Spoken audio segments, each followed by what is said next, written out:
Welcome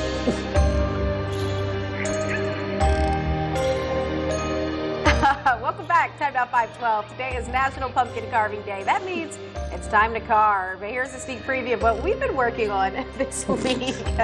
We're going to do a big reveal later. Yeah, but before we get to that, we need to talk safety first, right? Yes, during the Halloween season, more injuries occur than you think. Peyton Trist is here to chat about pumpkin safety. Peyton, approximately 4,500 Halloween-related injuries happen every year.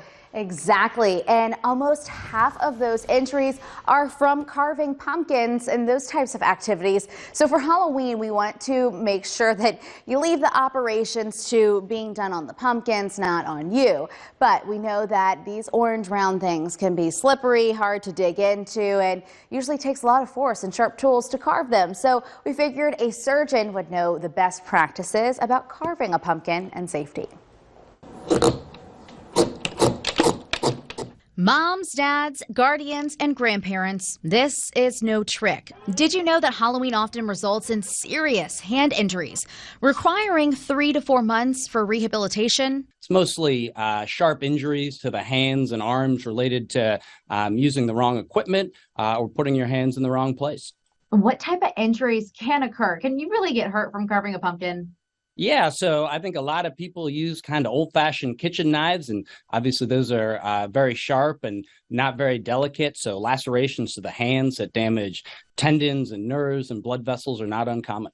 Now, we don't want to spook you from having some fun, so let's talk tips and tools for properly carving a pumpkin. There's a couple things. One, make sure the activity is age appropriate. You know, younger kids, they can participate in the process, but if you're doing carving, you know, theirs is mostly to help design and the adults do the carving.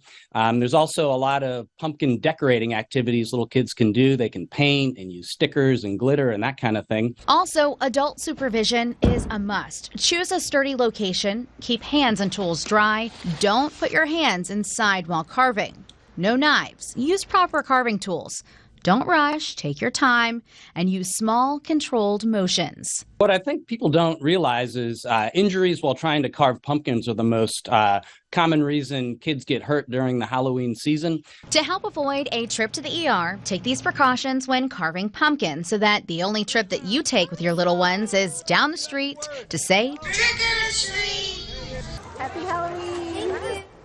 And remember, if someone suffers a cut, apply pressure with a clean cloth and elevate the injury in an area above the heart. If the bleeding does not stop within 10 to 15 minutes, or if the cut is steep, you may need to see a doctor. So stay safe and have fun. I'm Peyton Trist, live in the studio.